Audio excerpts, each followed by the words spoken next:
Feliz sábado.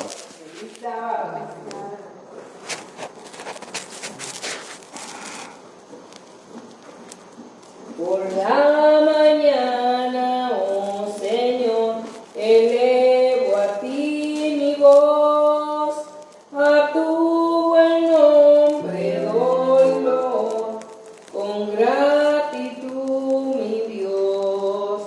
El sol brillante ya salió, camino en su luz, del Salvador es símbolo, el magno Rey Jesús. Los cielos cuentan al que cree la gloria del Señor. Amén. Amén, amén. Gracias, mi hermano. Feliz sábado una vez más. Un saludo a la iglesia en línea. Amén, amén. Una vez más, un saludo a la iglesia en línea. Amén. Mis hermanos, los voy a invitar a ustedes y a los que están en línea que compartan este mensaje. El mensaje de hoy es titulado, como pueden ver, los 144,000 sellados. Gloria a Dios.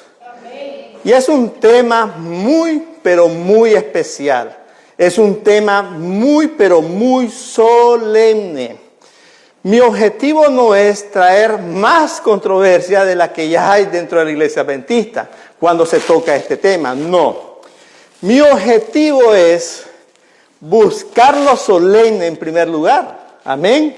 Buscar lo solemne. Buscar lo profundo. Porque miren, Dios nos ha dejado su santa palabra. ¿Para qué?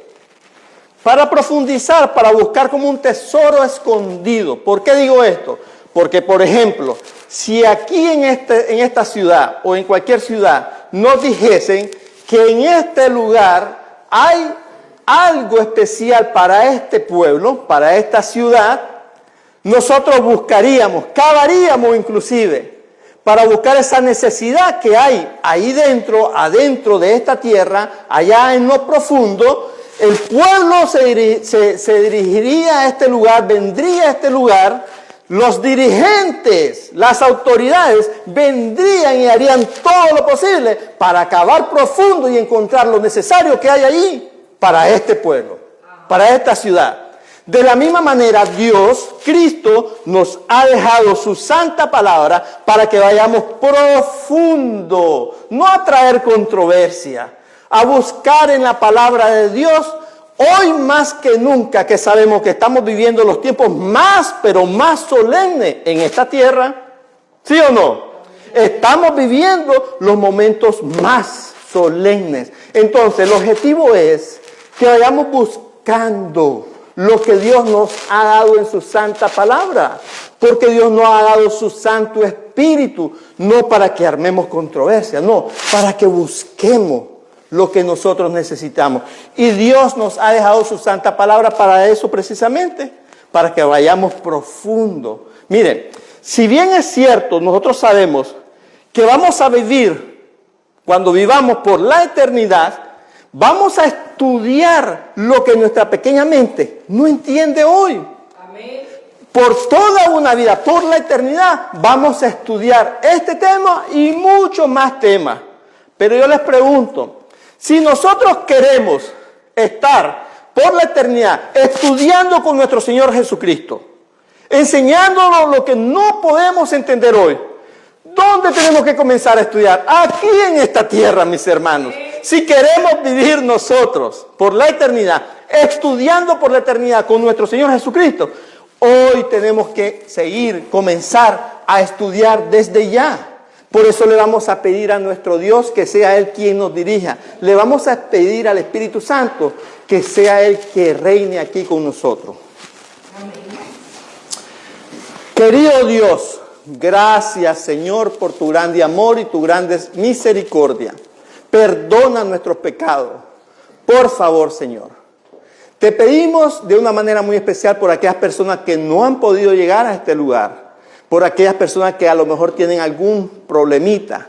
Te pedimos por ellas especialmente. Te pido por mi hermana Bonilla, que ella tiene una grande necesidad allá en su hogar. Dirígela, Señor, ayúdala. Y ayuda a toda persona que hoy a lo mejor pondrán una petición de oración ante nosotros. Y a nosotros danos el deseo de interceder por esas peticiones. Mueve los corazones de mis hermanos y hermanas para que ellos estén muy pronto con nosotros en este lugar. Y mueve los corazones de mis hermanos que están allá por medio del internet. En el dulce nombre de Cristo Jesús lo pedimos todo. Amén. Amén. Amén. Amor. Vamos entonces. ¿No? Dios santo.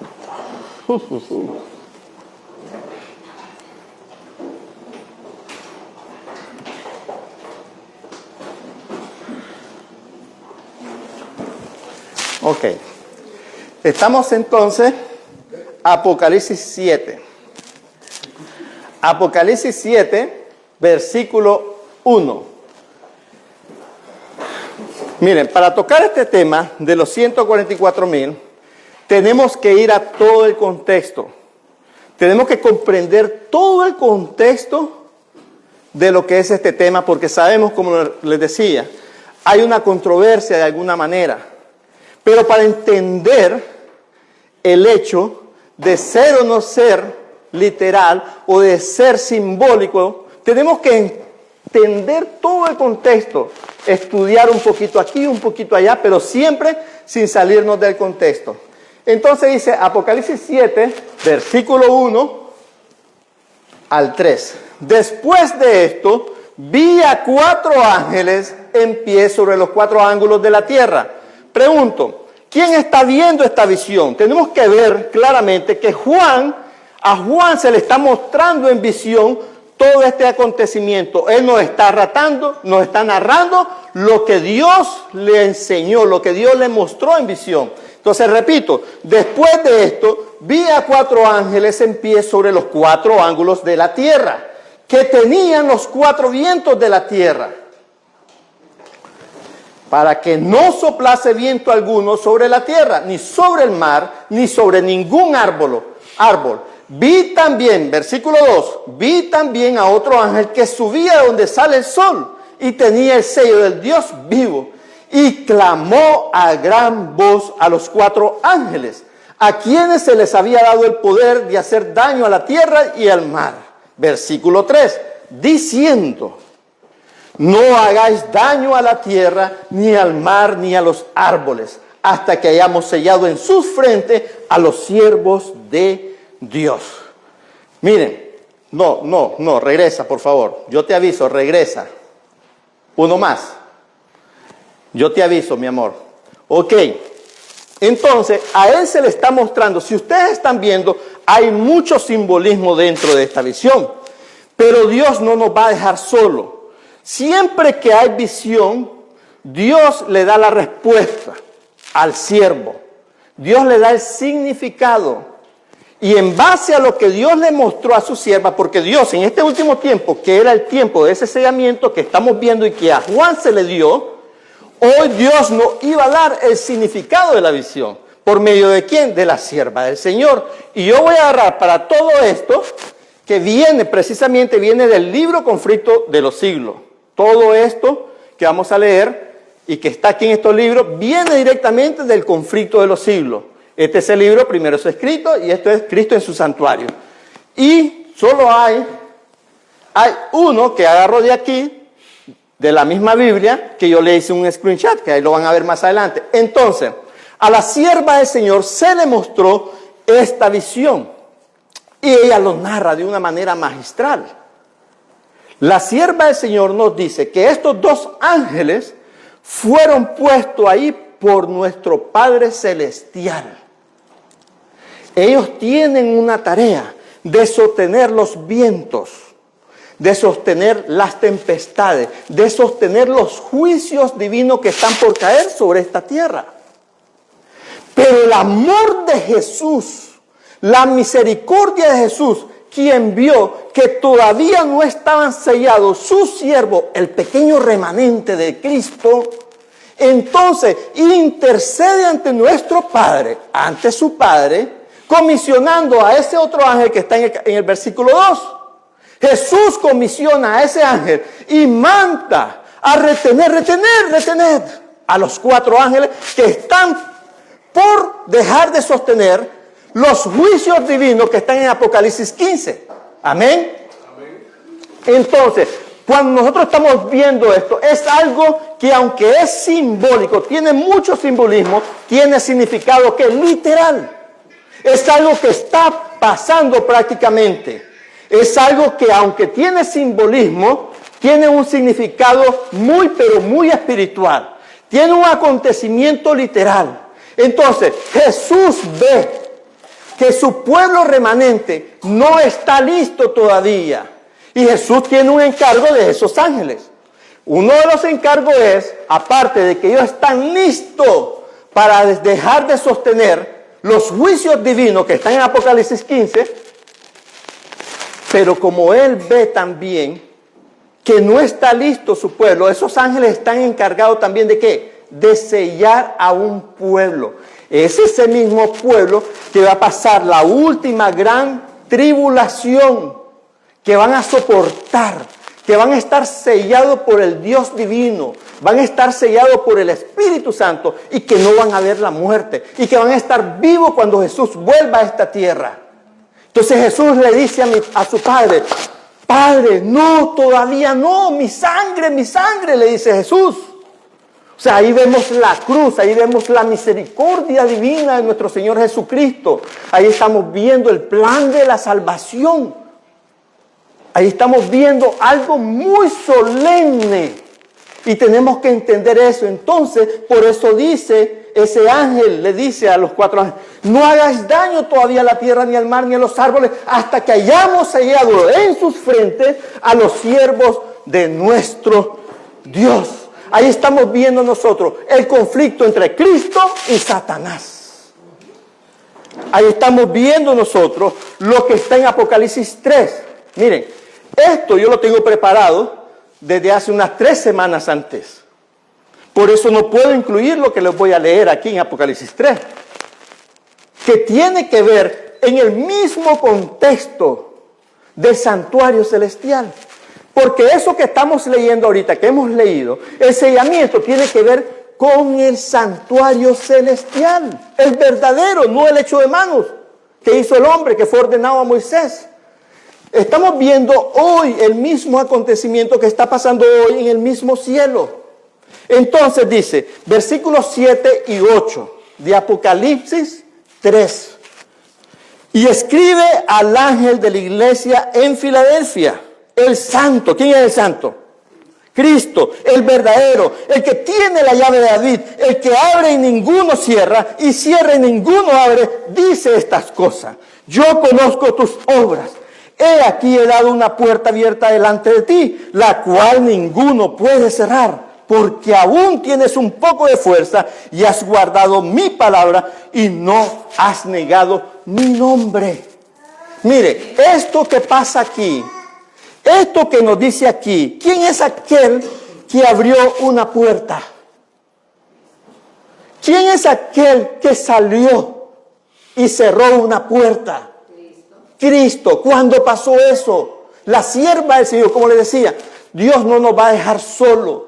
Dios nos va a dar el entendimiento para entender estas palabras. Esto pasó en 1844, cuando Cristo pasó del lugar santo al lugar santísimo y pasó al otro lado del velo a interceder por usted y por mí. Por eso Él es el único que puede cerrar y abrir.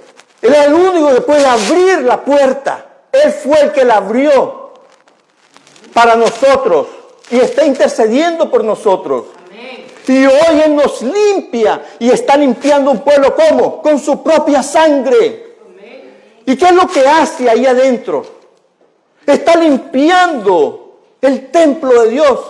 A la vez, al limpiarnos a nosotros, limpia lo que debe ser limpio. Y tenemos que estar limpios. Ustedes quieren realmente entrar al templo de Dios, a la ciudad santa. Tenemos que comenzar permitiendo que Jesús nos limpie a nosotros, porque nadie podrá entrar a la santa ciudad si no está limpio. Tenemos que comenzar ahorita. Entonces dice la sierva del Señor, que desde que Jesús abrió la puerta que da al lugar santísimo, que contiene el arca, escuchen bien, ahí contiene el arca. Por eso ustedes tienen que poner atención con la figura que vamos a seguir viendo de Jesús en el santuario celestial. Dice, los mandamientos han estado brillando hacia los hijos de Dios. Esos mandamientos están allí en el lugar santísimo, brillando hacia nosotros. Y estos son probados acerca de la cuestión de ¿qué creen ustedes? Del sábado. Desde que Jesús pasó del lugar santo, cuando cerró la puerta del lugar santo y entró, abrió la puerta del lugar santísimo, nosotros estamos siendo probados. Encontramos la luz que brilla. ¿Desde dónde? Desde el cielo. Ahí está el arca, ahí están los mandamientos de Dios y brillan a favor de nosotros. Y desde entonces estamos siendo probados por el mismo sábado. Y les decía, esto es un conflicto entre Cristo y Satanás. Dice ella, en este tiempo de sellamiento, Satanás está valiéndose de todo artificio para desviar de la verdad presente, escuchen bien, el pensamiento del pueblo de Dios. Escuchen bien. Y para hacerlo vacilar.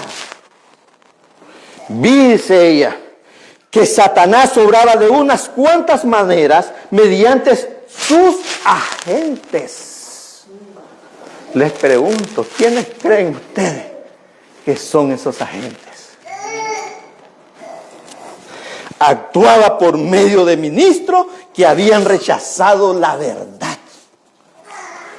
Hoy, de esa misma manera, el enemigo quiere cerrarnos esa puerta, quiere hacernos creer, engañarnos a nosotros, que esa puerta que Cristo abrió, la podemos cerrar. ¿Saben cómo? No creyendo en esa luz que brilla a favor de nosotros y que funciona en el corazón del hombre, haciéndonos creer que para el hombre es imposible guardar la ley de Dios. Ese es el trabajo del enemigo actualmente. Por eso tenemos que entender lo que dice Apocalipsis 12:12. Y también está en Apocalipsis 12:17. ¿Qué dice en Apocalipsis 12:12? ¡Ay de los moradores de la tierra! Hay un ay hacia nosotros. Y miren por qué. Porque el diablo ha descendido a vosotros. El enemigo ha descendido a nosotros mismos, teniendo grande ira. ¿Por qué? ¿Por qué ha descendido a nosotros teniendo grande ira el enemigo? ¿Por qué? Porque él sabe que le queda poco tiempo. Él sabe que le queda poco tiempo. El problema somos nosotros, que no sabemos que nos queda poco tiempo. Dice la sierva del Señor, que si nosotros pudiéramos ver, escuchen bien, dice la sierva del Señor, que si nosotros pudiésemos ver cómo la gloria del Señor nos rodea, pudiéramos entender qué tanto tenemos el cielo tan cerca de nosotros, pudiéramos tener en cada hogar al mismo cielo. Pero no entendemos porque hay una lucha. El enemigo está usando a estos ministros para hacernos creer que esa puerta está cerrada para nosotros. Para hacernos creer que no puede el hombre vencer el pecado. Y la sangre de Cristo está a favor de nosotros, trabajando para que nosotros seamos limpios, puros de corazón. Pero hay una manera que nosotros, ustedes y yo, podemos hacer para que esa puerta se cierre.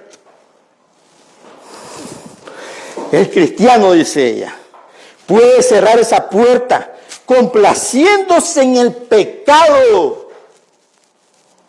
Allí se aparta el amor de Dios de nosotros.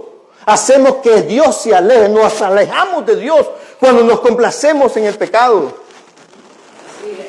La hermana entendía bien todo esto, por eso ella nos dice, hablando de este tema de los 144,000, escuchen bien, Dice ella, esto está en mi Biblia aquí, porque yo tengo los escritos basados en la Biblia, tengo los escritos de ella. Los comentarios, gracias. Dice ella, esforzado por estar entre los 144,000. Entre, dice, no como se le dijo a ella, cuando ella vio esta visión de la santa ciudad y ella no quería volver a este mundo, estaba en visión y ella no quería volver a este mundo y se le dijo a ella, vete, tienes que volver, ve a decir lo que se te ha mostrado. Por eso nosotros cuando estudiemos, ¿qué tenemos que hacer? Decirle a otro. Predicarle a otro es lo que estamos tratando de hacer. Mi empeño ahorita, el amor mío ahorita, es mostrarle lo que Dios me ha mostrado a mí. No quiero controversia, quiero que estudiemos todo y caemos profundo. Entonces, a ella se le dijo, y si eres fiel, estarás con los 140. No entre, porque ella ya murió, ya está descansando. ¿Ves? Pero se le prometió a ella que si era fiel, estaría con ellos en el mismo lugar, como se nos puede prometer hoy a nosotros. Pero ella nos dice a nosotros hoy, esforcémonos con todo el poder que Dios nos ha dado. Dios nos da todo el poder. Cuando Jesús entró al lugar santísimo, dejó abierta esa puerta para que ustedes y yo vayamos a todo ese poder que está en Cristo. ¿Se dan cuenta? Para ser parte de este pueblo. Es tremendo. Es precioso, ¿no es precioso eso? Amén. Es precioso. Entonces sigue diciendo el versículo 4. Y oí el número de los sellados. Les repito, les recuerdo. Esto que estamos viendo y leyendo ahorita es una visión que le fue mostrada a Juan. Es algo literal. Aunque hay muchas cosas simbólicas ahí, Dios nos muestra su significado, como en muchas ocasiones se lo mostró a la sierva del Señor. Entonces aquí Juan está escuchando el número de los sellados. Recuerden todo el acontecimiento que hemos venido comentando de la intercesión de Jesús y que todo esto tiene que ver con ¿qué? Con el santuario celestial, donde está Cristo como nuestro gran sumo sacerdote, intercediendo por usted y por mí. ¿Para qué? Para ser sellados. Esto es algo literal. Ha pasado con todos los siervos de Dios en los diferentes tiempos. Dios ha sellado un pueblo siempre. Entonces dice, y oí el número de los sellados, 144,000 sellados de todas las tribus de Israel. Aquí donde viene la controversia.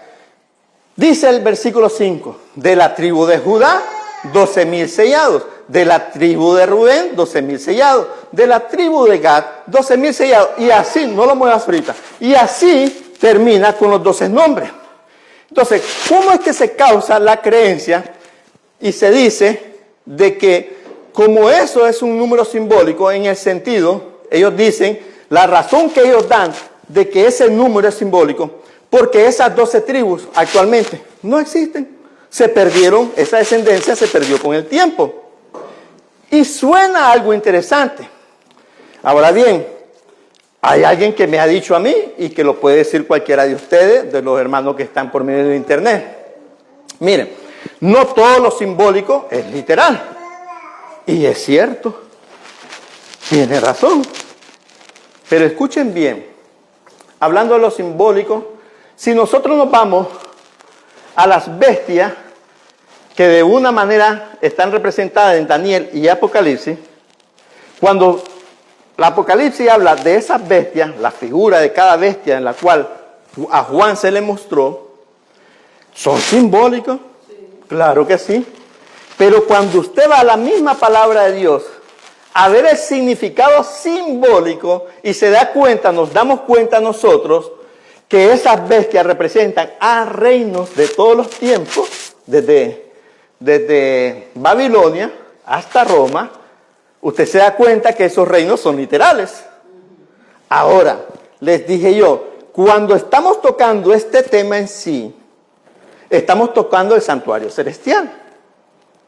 Por eso yo quería ver todo el contexto, que agarráramos todo el contexto para entender el porqué, la razón que Cristo usa esos nombres. Porque estamos hablando también del santuario celestial.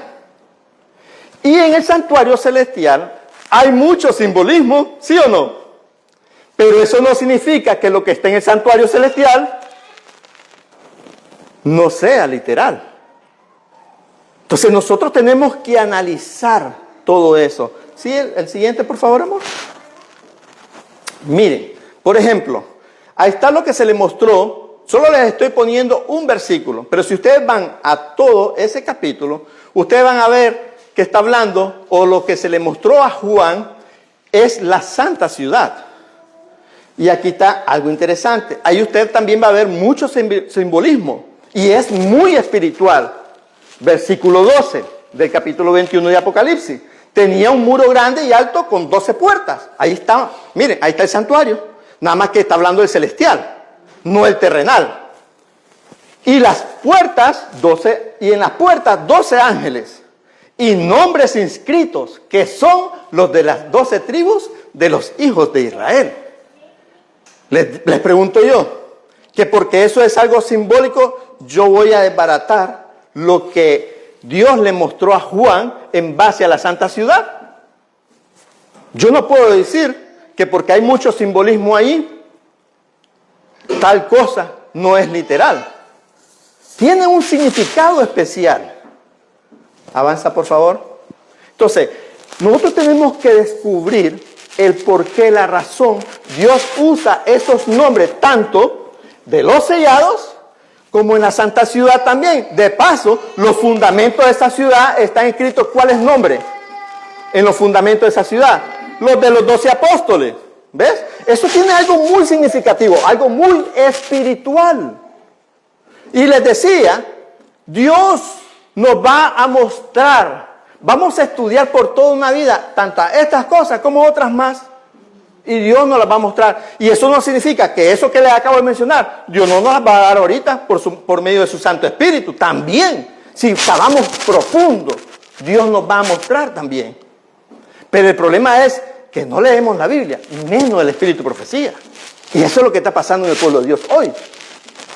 Ahora dice, miren, les recuerdo, ¿de qué estamos hablando? Del santuario. Ustedes pongan atención a esa figura que ustedes están viendo ahí atrás. Miren el pectoral. ¿Quién está ahí? Jesús. Ahí está ¿qué? El arca del pacto. ¿Ven? Recuerden lo que hemos estudiado ya, lo que hemos mencionado. Recuerden que ahí ustedes están viendo simbolismo. Pero eso no significa que lo que está pasando actualmente en el cielo no sea literal. Y hay mucho simbolismo. Entonces dice, porque no entró Cristo en el santuario hecho de mano, figura del verdadero, sino que ¿dónde entró? En el cielo mismo, para presentarse ahora por nosotros ante nuestro Dios. Ahora, si queremos saber lo que Cristo está haciendo allá en el cielo, en el verdadero tabernáculo, ¿dónde tenemos que ir? Al terrenal, porque Cristo nos lo mostró. Avanza, mi amor. Cristo nos lo mostró. Tenemos que ir a Éxodo 28, versículos 9 al 11. Allí ustedes van a leer prácticamente las vestiduras santas.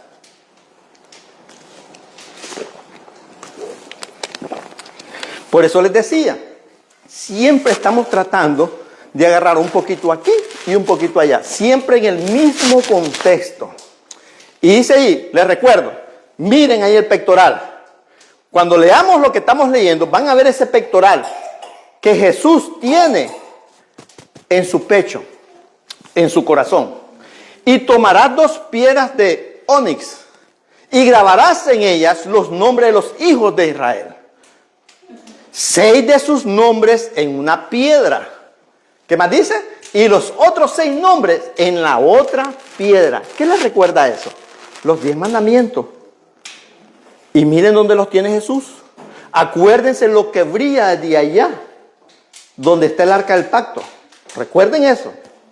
Por eso me enfoqué mucho en la introducción en ese sentido, para que entendamos ahora lo que estamos leyendo ahorita. Entonces dice, 6 de su nombre en una piedra y los otros 6 nombres en la otra piedra, conforme al orden de nacimiento de ellos, de obra de grabador de piedra, como grabaduras de sello. Miren, la obra del Espíritu Santo. Pero miren que todo esto era una réplica de lo que sucede hoy en el cielo. Y dice, harás grabar las 2 piedras en los nombres de los hijos de Israel. Les harás alrededor engaste de oro. Miren esos cuadrados, ahí están divididos en la misma, o sea, en las 2 piedras, pero están como unidos. Unidos están. Permítame un momentito.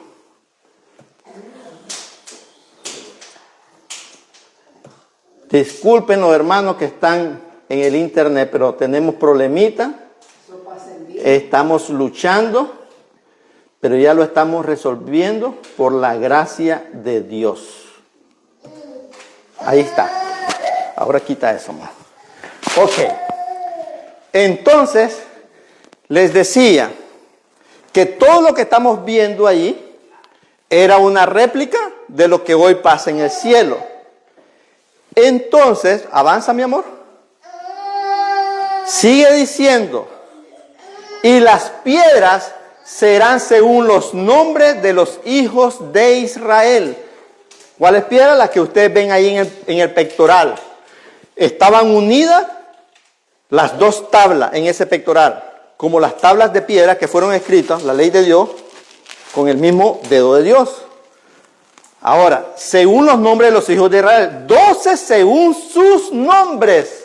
Escuchen bien. Ahora vamos entendiendo la razón, poco a poco, por la cual, de una manera simbólica, pero con mucho significado, Dios menciona, le revela a Juan esos nombres, los cuales van a ser sellados.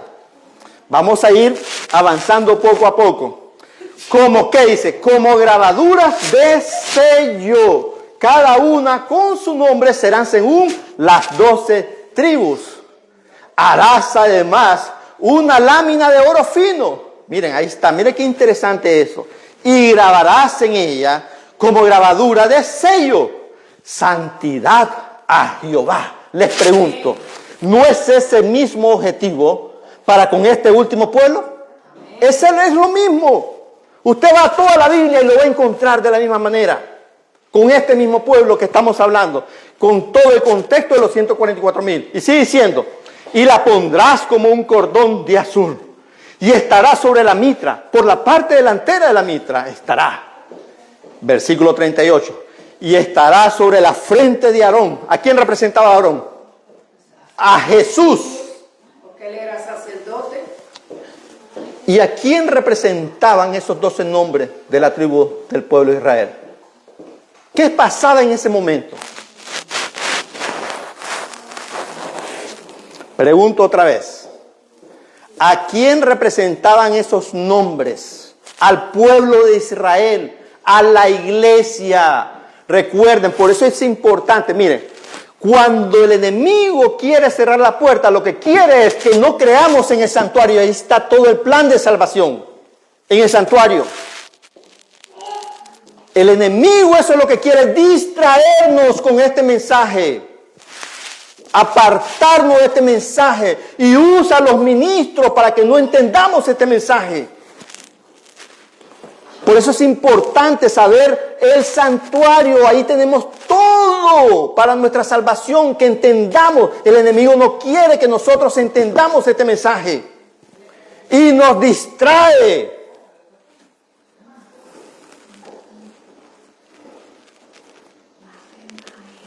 Por favor.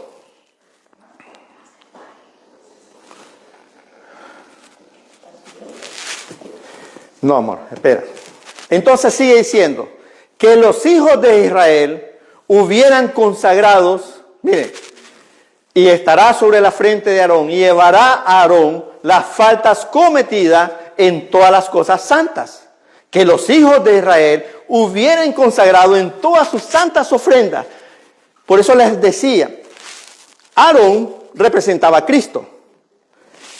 Aarón llevaba con los nombres de las 12 tribus representaba a aquel pueblo que estaba fuera, allá, en el campamento, orando y pidiendo. Ellos tenían que estar limpios de todo pecado.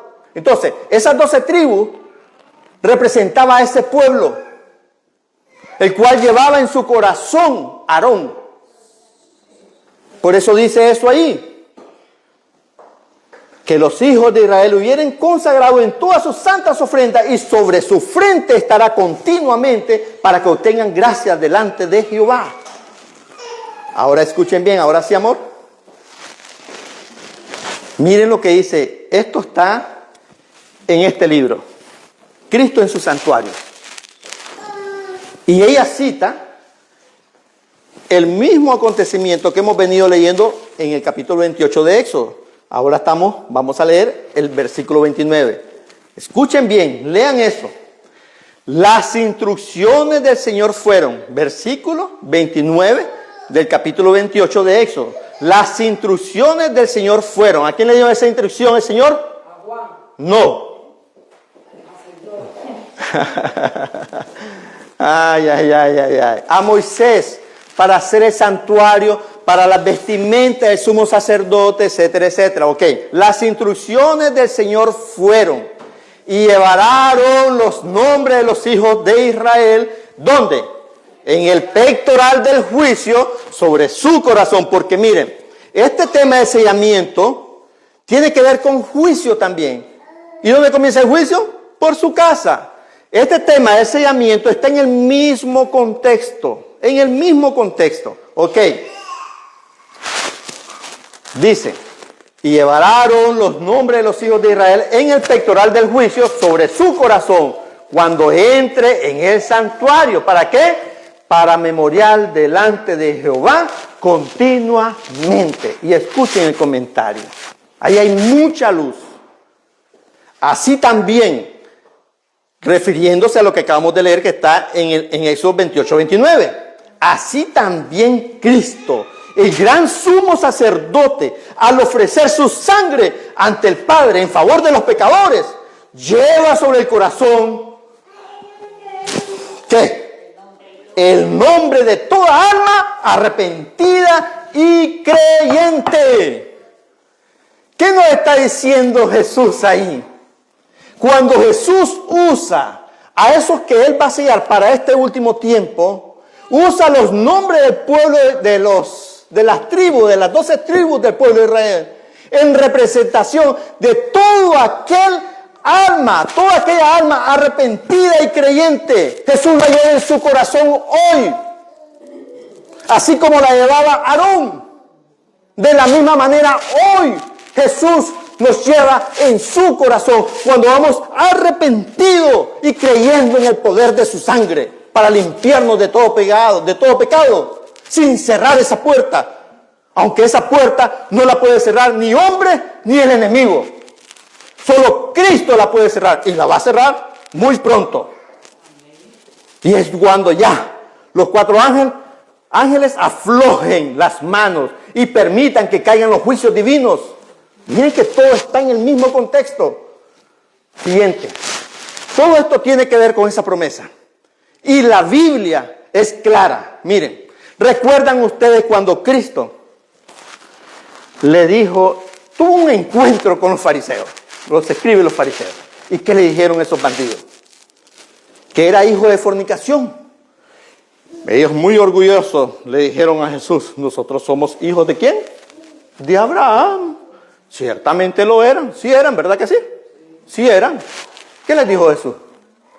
Ustedes no son hijos de Abraham, ustedes son hijos del diablo. ¿Por qué? Porque matarme quieren. Aunque Dios los había escogido como su pueblo, como dirigente de su pueblo, espiritualmente estaban perdidos, tenían al diablo. Miren entonces, he aquí Jeremías 31, del versículos 31 al 33. He aquí vienen días, dice Jehová, en los cuales haré ¿qué? Nuevo pacto con la casa de Israel y con la casa de Judá. Les pregunto, ¿somos nosotros el pueblo espiritual de Israel, sí o no? Amén. Claro que lo somos. Todo el mundo cristiano lo sabe, que somos el pueblo espiritual de Israel. Por eso la Biblia habla así, porque esa promesa también nosotros sabemos como adventistas, que todo cristiano lo sabe, que esa promesa es para nosotros.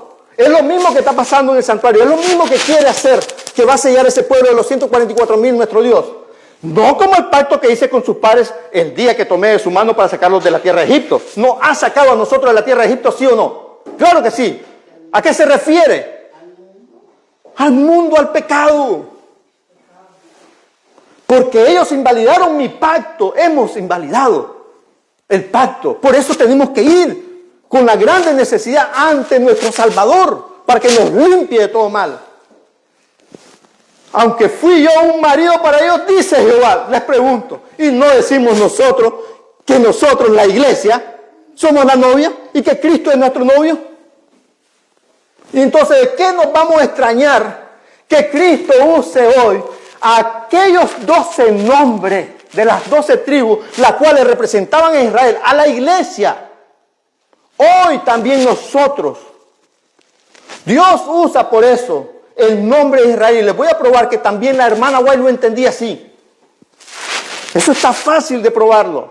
Y está fácil de entender esto. Pero este es el pacto que haré con la casa de Israel después de aquellos días, dice Jehová. Miren, eso es lo que está haciendo Cristo. Esa es la promesa de Cristo. Daré mi ley, ¿en dónde? En nuestras mentes y corazones, dice. La va a escribir en nuestros corazones. Nadie dirá que no conocerá al Señor. Nadie se va a poder justificar ante los juicios divinos. Y yo seré a ellos por Dios y ellos me serán por pueblo. Siguiente. Y miren, ahí está la misma promesa. Hebreos 8, versículos del 8 al 10. Es la misma. Es la misma promesa que por medio del apóstol nos los da. Lo que le dio a quien, a Jeremías. Ahora miren. Nos los da por medio del apóstol. Porque reprendiéndolos dice. ¿Por qué reprendiéndolos?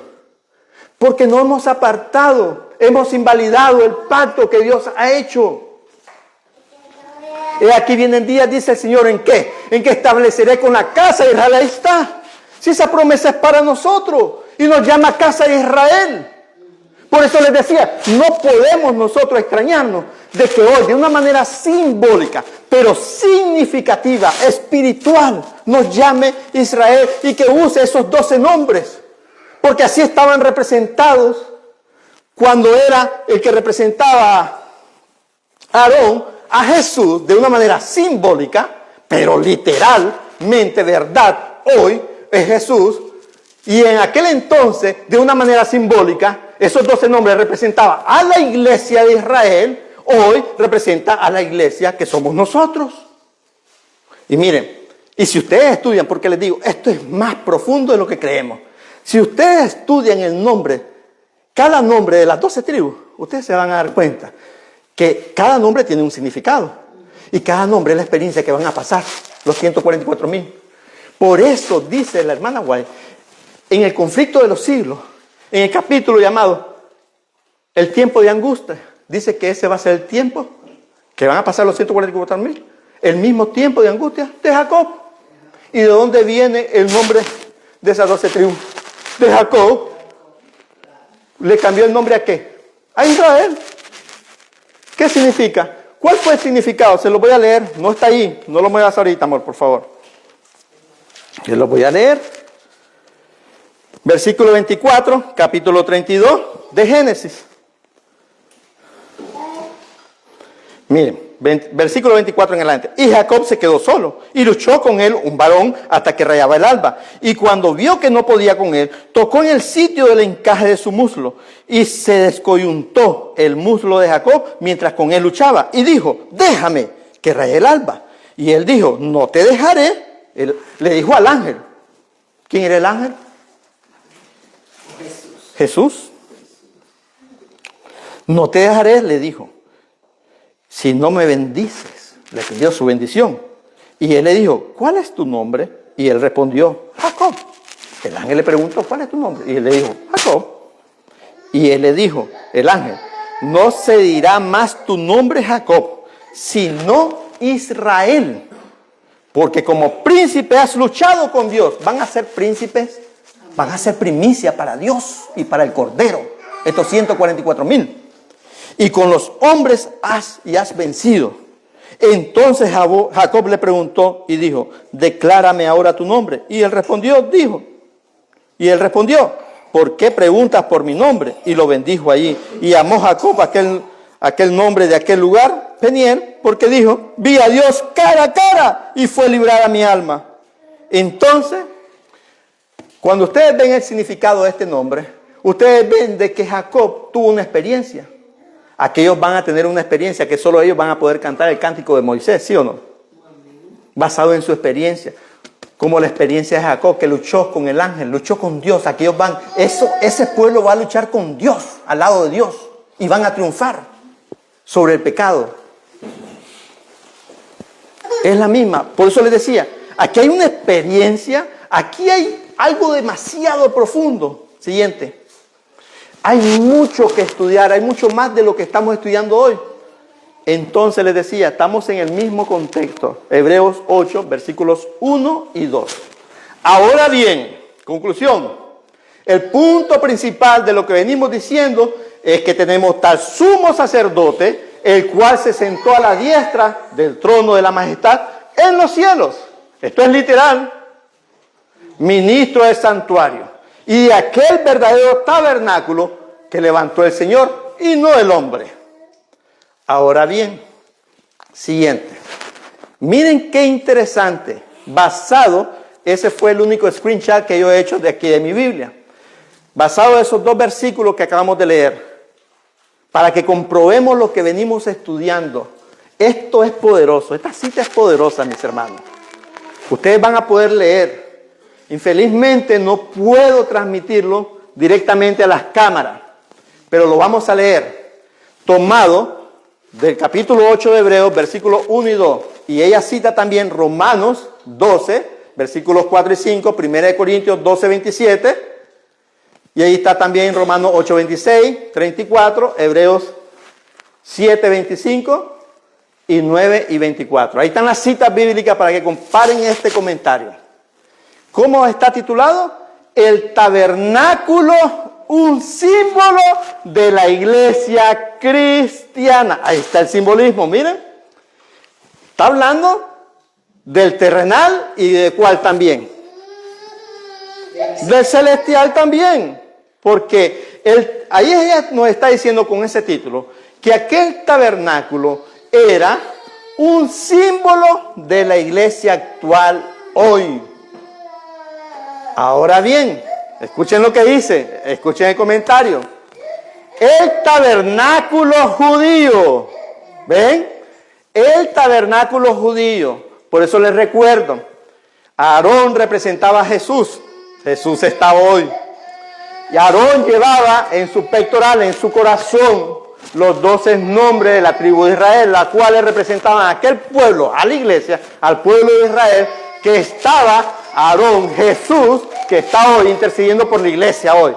Sigue diciendo, el tabernáculo judío era un símbolo de la iglesia cristiana. La iglesia en la tierra, compuesta por los que son fieles y leales a Dios. Es el verdadero tabernáculo del cual es ministro el Redentor, dice ella. Dios y no el hombre levantó este tabernáculo sobre una plataforma alta y elevada. Gloria a Dios. ¿Quiénes conforman a esta iglesia? ¿A quiénes representan esos 12 nombres de las tribus de Israel? A todo aquel, dice, a todos aquellos que fieles y leales a Dios. Les pregunto, ¿estos 144,000 van a ser fieles y leales a Dios, sí o no? Claro que sí, amén. Sigue diciendo, este tabernáculo es el cuerpo de Cristo. Y de norte a sur, mire, ¿cuál es el trabajo de los ángeles? En los 4 ángulos de la tierra están, ¿qué? Sellando, mire. Y de norte a sur, este y oeste, reúne a los que ayudarán a integrarlo. Por eso es que Jesús, no, Padre, todavía no. Recuerda mi sangre, todavía no. No habían sido sellados sus remanentes. Un tabernáculo santo está formado por los que reciben a Cristo como a su Salvador personal. Gloria a Dios. Cristo es el ministro del verdadero tabernáculo, el sumo sacerdote de todos los que creen en Él como un Salvador personal. Gloria a Dios. Eso se entiende claramente. Cuando ustedes y yo vamos profundo buscando la verdad de corazón, sin controversia, lo único controversial somos nosotros, entre nosotros chocamos siempre. Pero cuando nosotros chocamos con la piedra, nos da luz la piedra. Por eso les decía hoy, no es lo mismo caer sobre la piedra a que la piedra caiga sobre nosotros. Siguiente, amor. Miren. Esto está en el mismo contexto y la hermana White lo entendía de la misma manera. El sellamiento es el título de este mismo libro, Primeros Escritos. Todo lo que vamos a seguir viendo está en este libro, Primeros Escritos. Dice así: al principiar el santo sábado, 5 de enero de 1849, nos dedicamos a la oración con la familia del hermano Belden en Rocky Hill, Connecticut. Y el Espíritu Santo descendió sobre nosotros. Miren, esta es una visión que está recibiendo la hermana White. Por eso dice, fui arrebatada en visión al lugar santísimo, donde vi a Jesús. Miren, ¿a dónde dice ella? Al lugar santísimo. Donde vi a Jesús. ¿En qué tiempo estaba viviendo la hermana White? De 1844 en adelante. No estaba viviendo en los tiempos de ¿quién? De Israel, no. ¿Qué dice? Donde vi a Jesús intercediendo todavía por Israel. Nos llama, ella entendía muy bien, nos llama espiritualmente Israel. Siguiente. Ese capítulo es titulado Liberación de los Santos, siempre en el mismo contexto. Yo trato de agarrar un poco para no caer en la tentación de que alguien diga, oh, usted está agarrando eso fuera de contexto. Pero trato de traer un poco. Dice, al declarar Dios el día y la hora de la venida de Jesús y conferir el sempiterno pacto a su pueblo, pronunciaba una frase y se detenía mientras las palabras de la frase retumbaban por toda la tierra. Ahí está, miren. El Israel de Dios permanecía con la mirada fija en lo alto, escuchando las palabras según iban saliendo de labios de Jehová y retumbaban por toda la tierra con el estruendo de horrísonos truenos. Página 285. Usted lo puede encontrar. La hermana White lo entendía claramente, que de una manera espiritual nosotros somos el pueblo de Israel, la iglesia. Y que aquellos 12 nombres representaban a aquel pueblo ante el corazón de Aarón, ante el corazón de Jesús, hoy también. Y yo les puedo dar más citas en ese sentido. Ahora, siguiente. Vamos a lo literal. Porque les recuerdo, eso simbólico que ahora ya descubrimos en base a la palabra de Dios y el espíritu de profecía, no quita lo literal. Por ejemplo, cuando Juan vio a la gran multitud, Juan pudo ver, se le fue mostrado en visión aquella gran multitud, que es aquel pueblo, este mismo pueblo, que va a pasar la más grande tribulación de todos los tiempos, antes que Jesús venga. Ese pueblo que va a ser sellado. Usted no le puede quitar lo literal. Ese es el problema que ha causado el mismo diablo. Cuando él dice, cuando él trata de cerrar esa puerta que solo Cristo puede cerrar, nos está diciendo a nosotros que para nosotros es imposible, que para el hombre es imposible guardar la ley de Dios, es imposible que seamos sellados. Entonces, cuando nosotros agarramos los 144,000 y decimos que es un número simbólico, eso que está haciendo Jesús es imposible, entonces no va a pasar, no va a ser literal.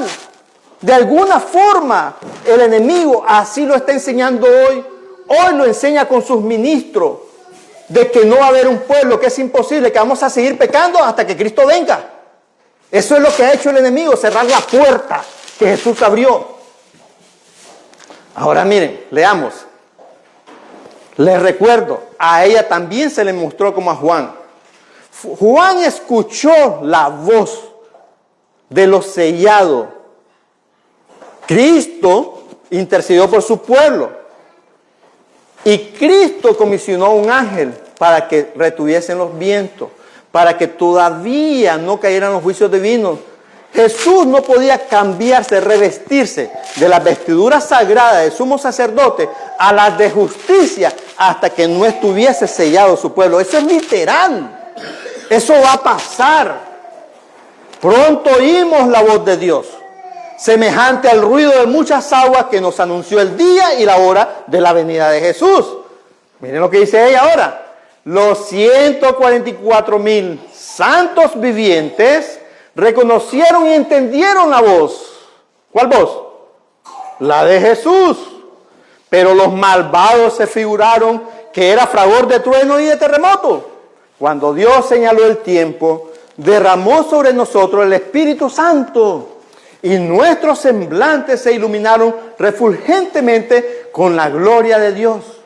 Como le sucedió a ¿quién? A Moisés al bajar del Sinaí. Y dice ella, los 144,000 estaban todos sellados y perfectamente unidos, como en el pectoral, ¿recuerdan? Perfectamente unidos.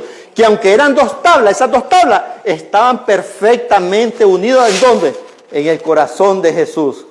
En su frente, ahí está, miren, llevaban escritas estas palabras: Dios, Nueva Jerusalén. Y además una brillante estrella con el nuevo nombre ¿de quién? De Jesús. Ese es el nuevo nombre que Él nos promete. Cuando tengamos la experiencia con Jesús, cuando nosotros tengamos la experiencia de que nuestras oraciones suban como un incienso al santuario celestial, y Él nos va a dar nuestro nuevo carácter, nuestro nuevo nombre. Ahora les pregunto, esas palabras, esos escritos, ¿fueron escritos en qué idioma originalmente? En inglés. La hermana White hablaba inglés. Pásala. La misma cita. Miren, la misma cita. ¿Quién habla? ¿Tú hablas fluido el inglés? Ni el español hablo yo bien. Bueno, lastimosamente aquí no hay nadie, creo. Pero, dice ahí, esta es la misma cita que acabamos de leer. Con el escrito original en su idioma original, dice, soon we heard the voice of God. O sea, pronto escuchamos la voz de Dios como muchas aguas. Which gave us the day and hour of Jesus coming. La cual nos dio el día y la hora de la venida de Jesús. The living saints, 144,000 in numbers. Los santos vivientes, los 144,000 en números. Ella está diciendo claramente, ella escribió claramente que esos 144,000 eran en números literales. La traducción no está correcta porque se le comieron eso, in numbers, en números. Y hay mucho más. Siguiente. Luego resonó la argentina trompeta de Jesús. A medida que Él iba descendiendo en la nube, rodeado de llamas de fuego, miró las tumbas de sus santos dormidos. Después alzó los ojos y las manos hacia el cielo y exclamó: despertad, despertad, despertad los que dormís en el polvo y levantaos. Hubo entonces un formidable terremoto. Se abrieron los sepulcros y resucitaron los muertos revestidos de inmortalidad. Les recuerdo, esta es una visión que se le está mostrando a la hermana White. Lo está viendo literal, el futuro, lo que estamos próximos a ver nosotros, si estamos en Jesús. Dice, los 144,000 exclamaron. ¿Quiénes exclamaron? 144,000. ¡Aleluya! Al reconocer a los amigos que la muerte había arrebatado de su lado. Van a haber amigos mártires de los 144,000. Y en el mismo instante nosotros fuimos transformados y nos reunimos con ellos para encontrar al Señor en el aire. Eso es literal, eso va a pasar literalmente. Juntos entramos en la nube y durante 7 días fuimos ascendiendo al mar de vidrio, donde Jesús sacó corona y nos la ciñó con su propia mano. Jesús dando la corona a cada uno. Nos dio también arpas de oro y palmas de victoria en el mar de vidrio. ¿Dónde está ese mar de vidrio? En el santuario, en el santuario. Los 144,000 formaban un cuadro como perfecto, como el cuadro que llevaba en el pectoral. Miren qué precioso. Es lo mismo, mis hermanos. Miren. Con el espíritu de profecía vamos a usar hasta la lógica. Vamos a probar la lógica humana. ¿Por qué digo la lógica humana? Porque, por ejemplo, si este lugar fuera enorme aquí, este lugar fuera una sala enorme, y aquí afuera de este lugar hay una multitud enorme que nadie humanamente podría contar, pero dentro de esa multitud vamos a escoger a ciertas personas para X cosa, o sea, para un objetivo de predicar, por ejemplo. Y van a ir a predicar a todo el mundo, les va a dar su pasaje, etcétera, etcétera. Entonces vienen y van entrando, o salimos para escoger y que entren los escogidos para ese tema, ¿verdad? Para ese propósito. Allá afuera tiene que haber alguien apuntando sus nombres, ¿sí o no? Porque hay que comprarle pasajes, etcétera, etcétera, y van a viajar. Cuando usted termina de escoger a ese grupo y usted escribe sus nombres, al final existe un número, ¿sí o no? Tiene que haber un número. Siguiente. Cuando íbamos a entrar en el santo templo, Jesús alzó su melodiosa voz y dijo, ¿quién dijo? Jesús. Jesús, ¿se acuerdan? Que Juan escuchó una voz y le dio el número de los sellados. Jesús es el espíritu de la profecía. Esa voz era de Jesús, la que escuchó Juan. Cuando íbamos a entrar en el santo templo, Jesús alzó su melodiosa voz y dijo, únicamente los 144,000 entran en este lugar. ¿Quién dijo? Jesús. Y exclamamos, ¡aleluya! Este templo estaba sostenido por 7 columnas de oro transparente con engaste de hermosísimas perlas. ¿Recuerdan los fundamentos? Donde están los nombres de los 12 apóstoles, donde están las 12 puertas con los nombres también de las 12 tribus. No me es posible, dice ella, describir las maravillas que vi. Oh, si yo supiera el idioma de Canaán, de ahí la hermosa alabanza, entonces podría contar algo de la gloria del mundo mejor. Escuchen bien la lógica.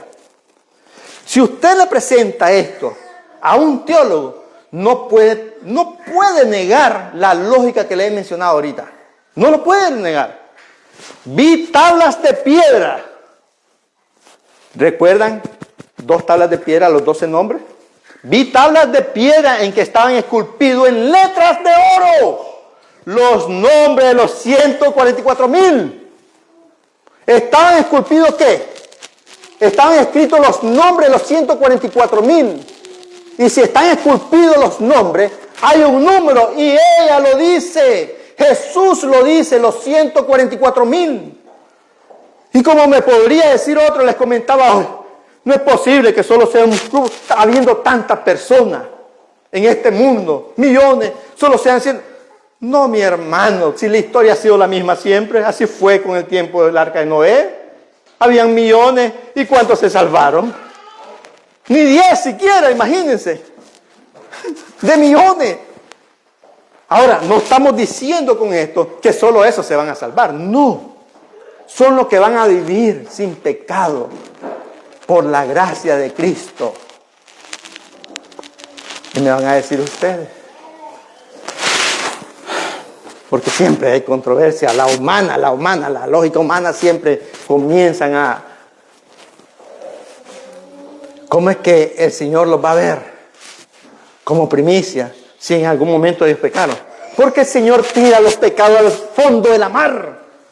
Y cuando Jesús intercede por usted y por mí, Él le muestra a su Padre su sangre.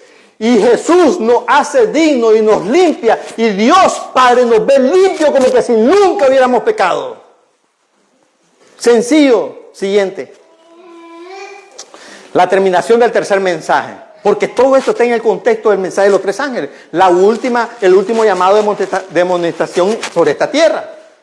Se me señaló la época en que terminaría el mensaje del tercer ángel. El poder de Dios había asistido a sus hijos, quienes después de cumplir su obra estaban preparados para sobrellevar la hora de prueba que les aguardaba. Habían recibido la lluvia tardía o refrigerio de la presencia del Señor y se había reavivado el viviente testimonio. Por todas partes había cundido la postrera gran amonestación, agitando y enfureciendo a los moradores de la tierra que no habían querido recibir el mensaje. Vi ángeles que iban y venían de uno a otro lado del cielo. ¿Quién es este ángel? Un ángel con tintero de escribano en la cintura, regresó de la tierra y comunicó a Jesús. Miren, ese es el mismo ángel que Jesús mandó a decir a los 4 ángeles que retuvieran los vientos. Es el mismo. Le repito, un ángel con tintero de escribano en la cintura regresó de la tierra y comunicó a Jesús. Escuchen bien, esto es literal. Y comunicó a Jesús que había cumplido su encargo. ¿Cuál era el encargo? Quedando sellados y ¿qué? Y numerados los santos. Ahí está la lógica también que se le mostró a la hermana White. Sencillo. Porque cuando hay un sellamiento, un encargo, hay un número. Y la Biblia lo dice y el Espíritu de Profecía lo dice también. Siguiente. Todos los casos habían sido fallados para vida o para muerte. Mientras Jesús oficiaba en el santuario, había proseguido el juicio de los justos muertos y luego el de los justos vivientes. Cristo, habiendo hecho expiación por su pueblo y habiendo borrado sus pecados, para aquellos que dicen que no va a ser posible eso, mire, Cristo va a borrar los pecados de su pueblo, de su remanente. Había recibido su reino. Estaba completo el número de los súbditos del reino. Miren, ahí sí podemos decir claramente que no solo está hablando de los 144,000, porque está hablando de todos los súbditos del reino, de todos los tiempos prácticamente. Aunque Jesús no nos ha revelado, hasta hoy, ni en la Biblia sale cuántos van a ser los salvos. Yo no me voy a preocupar por eso, por estar tratando de estudiar y averiguar cuántos son. Pero Jesús lo sabe. Jesús lo sabe. Y consumado el matrimonio del Cordero, el reino y el poderío fueron dados a Jesús y a los herederos de la salvación. Y Jesús iba a reinar como Rey de Reyes y Señor de Señores. Siguiente.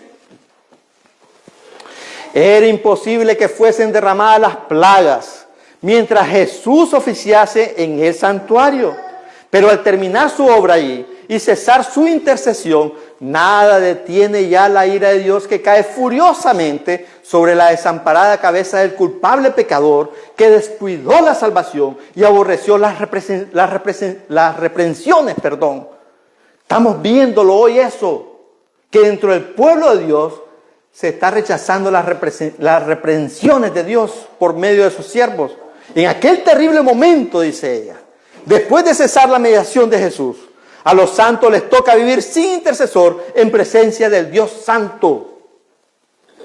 Había sido decidido todo caso y numerada cada joya. Porque así nos ve nuestro Dios como joya. Y así están representados los 12 nombres de las 12 tribus con joyas preciosas. Siguiente. El amor de Dios por su pueblo. Miren, esta es una visión tremenda que nos dice mucho y que no nos puede permitir en nuestra cabeza pensar que la puerta del santuario está cerrada para nosotros. El Señor me mostró en visión otros mundos. De hecho, hoy el mundo científico nos presenta a esos personajes como feos, horribles y que nos van a atacar, etcétera, etcétera. Me fueron dadas alas y un ángel me acompañó desde la ciudad a un lugar brillante y glorioso. La hierba era de un verde vivo y las aves gorjeaban un dulce canto. Los moradores de aquel lugar eran de todas estaturas, eran nobles, majestuosos y hermosos. ¿Cómo eran? ¿Cómo eran esos hombres? Eran ¿cómo?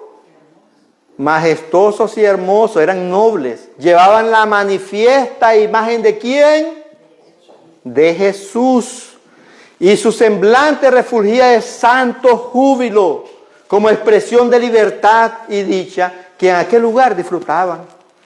Pregunté a uno de ellos por qué eran mucho más bellos que los habitantes de la tierra y me respondió: hemos vivido en estricta obediencia a los mandamientos de Dios y no incurrimos en desobediencia como los habitantes de la tierra. Vergüenza nos debería dar eso a nosotros. Vergüenza le deberían de dar a esos ministros que quieren cerrar la puerta del santuario. Después vi 2 árboles, uno de los cuales se parecía mucho al árbol de vida de la ciudad. El fruto de ambos era hermoso, pero no debían comer del uno de ellos. Hubieran podido comer de los 2, pero les estaba vedado comer de uno. Igual como aquí. Había uno vedado que nunca se comió, pero que cuando se comió. Entonces el ángel que me acompañaba me dijo: nadie ha probado aquí la fruta del árbol prohibido, y si de ella comieran, caerían. Ellos obedecían la ley de Dios y por eso ellos eran nobles, majestuosos y hermosos. Eran seres humanos criados como nosotros. Hoy por el pecado nosotros hemos sido destruidos de viaje. Físicamente estamos, pero fuéramos así nosotros también, fuésemos así. Siguiente. Después me transportaron a un mundo que tenía 7 lunas, donde vi al anciano Enoc, que había sido trasladado. Enoc, el que caminó con Dios, y Dios se lo llevó. Llevaba en su brazo derecho una esplendente palma, en cada una de cuyas hojas se leía escrita la palabra ¡Victoria! Es lo mismo que van a llevar escrito los 144,000. La palabra victoria. Ceñía sus sienes una brillante grinalda blanca con hojas, en el centro de cada una de las cuales se leía pureza. También van a tener la pureza. Alrededor de la grinalda había piedras preciosas de diversos colores que resplandecían más vivamente que las estrellas y, reflejando su fulgor en las letras, las magnificaban. En la parte posterior de la cabeza llevaba un moño que sujetaba la grinalda y en él estaba escrita la palabra santidad, la misma que se nos ofrece a nosotros.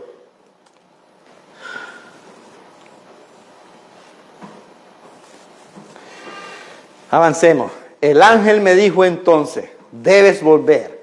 Y si eres fiel, ¿a quién le dijo el ángel? A la hermana White. Porque ella no quería dejar ese lugar. Ahí vivía Enoc, aquel que fue trasladado dentro de la tierra, porque no guardó los mandamientos de Dios con el poder de Jesucristo. Él sintió la necesidad de un Salvador. Él era un humano como usted y como yo. Y fue trasladado sin ver la muerte. De la misma manera, hoy los 144,000 sellados no van a ver la muerte y van a ser trasladados sin ver la muerte. Y van a vivir limpios por el amor de Jesús, por la sangre de Jesús. El ángel me dijo entonces: debes volver.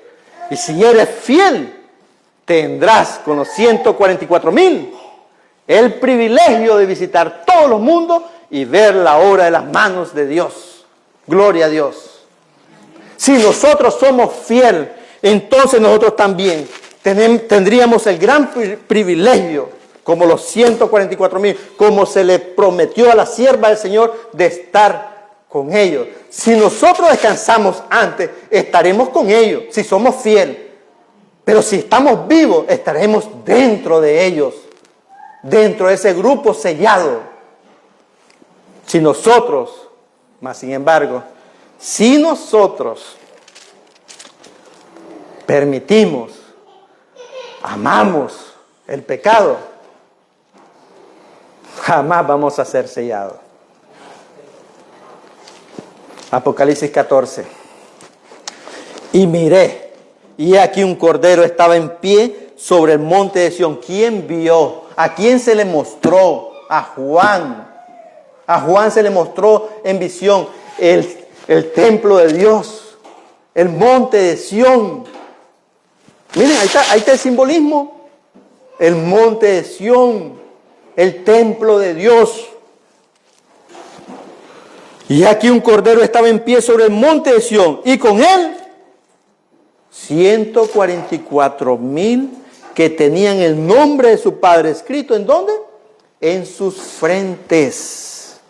Y oí una voz del cielo como estruendo de muchas aguas, y como sonido de un gran trueno. Y oí una voz de tañedores de arpas que tañían con sus arpas. ¿Y qué? Y cantaban como un cántico nuevo delante del trono, y delante de los 4 seres vivientes y de los ancianos. Y ninguno podía aprender el cántico, sino aquellos 144,000, los cuales fueron redimidos de entre de los de la tierra. Si es cierto que hay simbolismo aquí, mucho, pero literalmente esto es una realidad que está por venir muy pronto.